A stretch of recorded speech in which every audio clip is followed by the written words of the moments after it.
বাজার থেকে দুটো ঝিঙে নিয়ে এসেছিলাম। ঝিঙেগুলো অনেক বড়, একটা ঝিঙে দিয়ে একটা সবজি হয়ে যায়। তাই আজ ভাবলাম একটা ঝিঙে দিয়ে শীতলের চাটনি বানাবো। ঝিঙে দিয়ে শীতল চাটনিটা আজ আমি আপনাদের সাথে শেয়ার করছি। এই শীতল চাটনিটা দারুণ লাগে খেতে।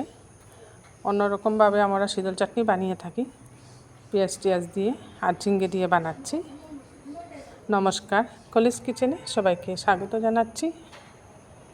ঝিঙেটাকে একটা পিলারের সাহায্যে এইভাবে হালকাভাবে উপরে সবুজ অংশটা ফেলে দিচ্ছি, কিন্তু সবুজ অংশটা সম্পূর্ণরূপে ফেলবেন না, তবে একদম নরম হয়ে যাবে ঝিঙেটা।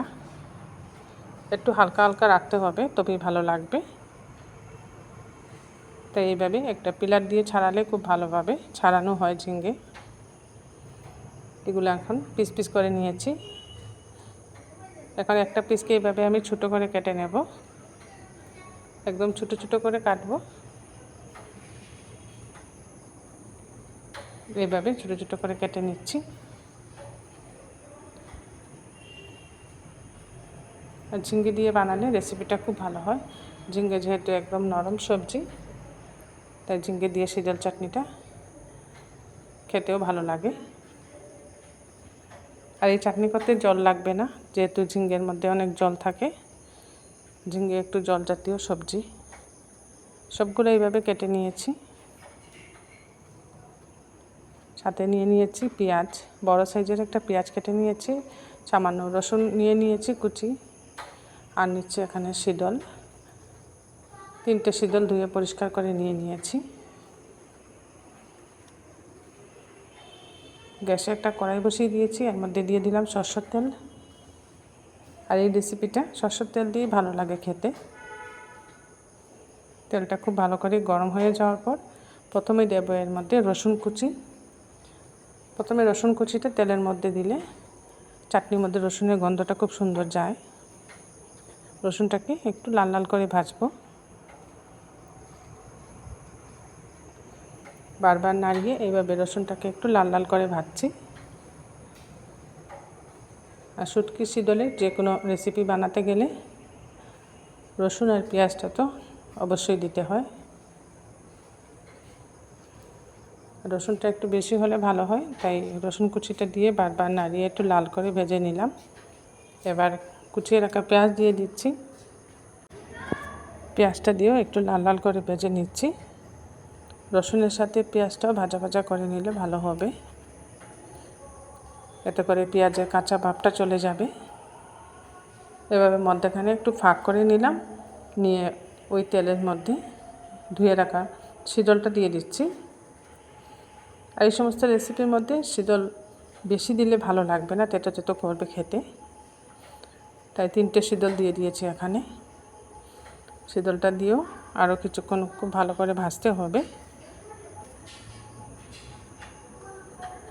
এইভাবে শীতলটা দিয়েও আমি আরও কিছুক্ষণ ভাজছি। এই চাটনি রেসিপিটা সব কিছু একটু কড়া ভাজা হলে খুব ভালো হয়। রসুন আর পেঁয়াজের কাঁচা ভাবটা যাতে না থাকে, এইভাবে ভেজে নিচ্ছি।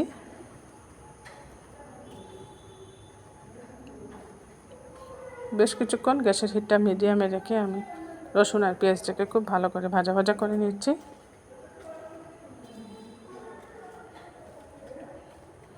এইভাবে পেঁয়াজ রসুন দিয়েও শীতলের চাটনি বানানো যায়। এবার কেটে রাখা ঝিঙে দিয়ে দিলাম, আর সাথে দিয়ে দিচ্ছি গুঁড়া মশলা যা লাগবে। এখানে প্রথমে দিয়েছি হলুদের গুঁড়া, আর লাগবে লাল লঙ্কার গুঁড়া।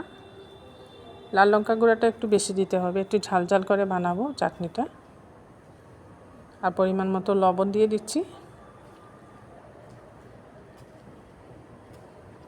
আর কোনো গুঁড়া মশলা এখানে দিতে হবে না। এবার খুব ভালো করে কষিয়ে নিতে হবে পেঁয়াজ রসুনের সাথে ঝিঙেটাকে।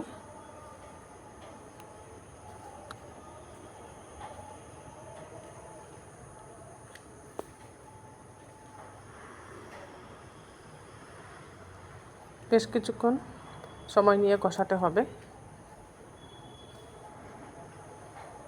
এবার দিয়ে দিচ্ছি কুচিয়ে রাখা কাঁচা লঙ্কা, যেহেতু এটা ঝাল করে বানাবো তাই কাঁচা লঙ্কা একটু বেশি পরিমাণে দিয়ে দিয়েছি এখানে। কাঁচা লঙ্কাটা দিয়েও আরও কিছুক্ষণ ঝিঙ্গাটাকে কষিয়ে নিচ্ছি।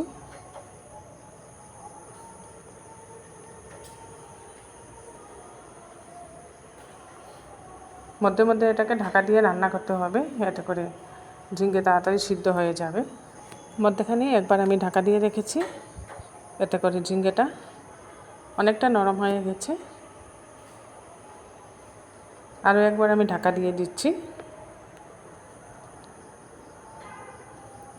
2-3 বার ঢাকা দিয়ে রান্না করলে ঝিঙ্গাটা সিদ্ধ হয়ে যাবে। দেখুন ঝিঙ্গাটা একদম সফট হয়ে গেছে। এবার আর ঢাকবো না, না ঢেকে এবার গ্যাসের হিটটা বাড়িয়ে একদম শুকনো শুকনো করে নেব। আমার এই ঝিঙ্গের রেসিপিটা আপনাদের ভালো লাগলে বানিয়ে খাবেন।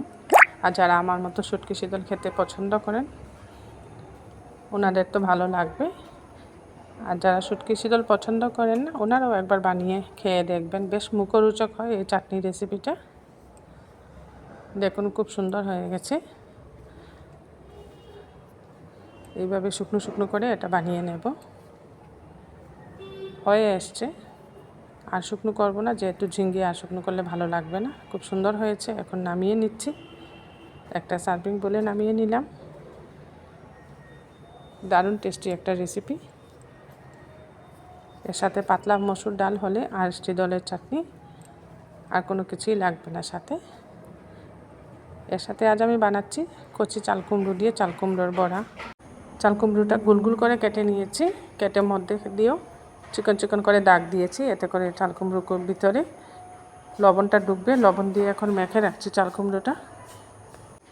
এটা খুব সিম্পল বানানো। এইভাবে লবণ দিয়ে মেখে আধা ঘন্টা রেখে দিলে চাল কুমড়োটা একদম সফট হয়ে যাবে। কচি চাল কুমড়ো তাই একটু মোটা মোটা করে কেটেছি আমি। এবার একটা ব্যাটার বানিয়ে নিচ্ছি। প্রথমে নিয়ে নিচ্ছি একটা বাটির মধ্যে বেসন, এর মধ্যে দিয়ে দিচ্ছি হলুদের গুঁড়া,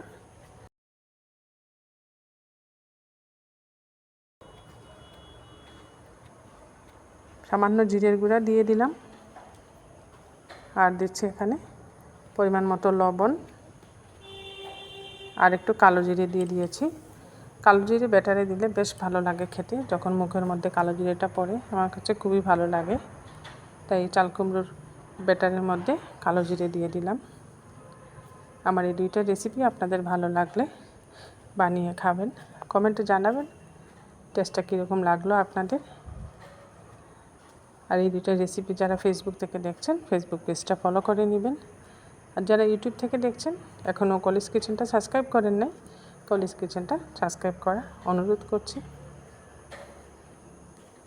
এবার জল দিয়ে চাল কুমড়োটা ভালো করে ধুয়ে নেব, যেহেতু চাল কুমড়ো আমি আগে লবণ দিয়ে মেখে রেখেছিলাম। কিছুটা লবণ চাল কুমড়োর মধ্যে ঢুকেছে, আর বাকিটা ধুয়ে পরিষ্কার করে নিচ্ছি, এতে লবণটা একটু কমে যাবে। গ্যাস জ্বালিয়ে একটা কড়াই বসিয়ে দিয়েছি, এর মধ্যে দিয়ে দিলাম রিফাইন্ড অয়েল। আর ব্যাটারটাও খুব সুন্দর বানিয়ে রেখেছি। আর ব্যাটারের মধ্যে এইভাবে চাল কুমড়োর পিসগুলো ডুবিয়ে রিফাইন্ড অয়েলের মধ্যে ভেজে নিচ্ছি। একসাথে বেশি ভাজবো না, যেহেতু তেলটা আমি এখানে কম দিয়েছি। 3টে চাল কুমড়োর টুকরো একসাথে আমি ফ্রাই করব।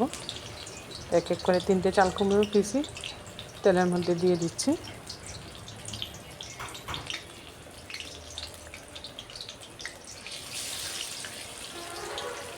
আমি যেহেতু আগে লবণ দিয়ে মেখে রেখেছি তাই চাল কুমড়োর পিসগুলো অনেকটা নরম হয়ে গেছে।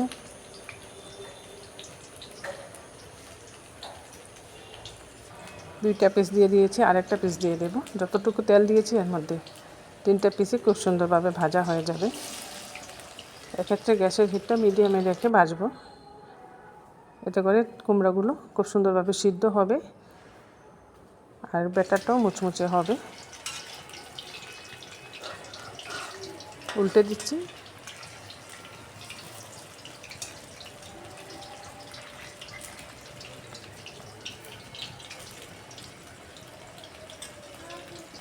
আমার এই দুইটা রেসিপি আপনাদের ভালো লাগলে একটা লাইক করে দিবেন, অবশ্যই সবার সাথে শেয়ার করবেন। দেখুন খুব সুন্দর মুচমুচে করে ভেজে নিলাম চাল কুমড়ো।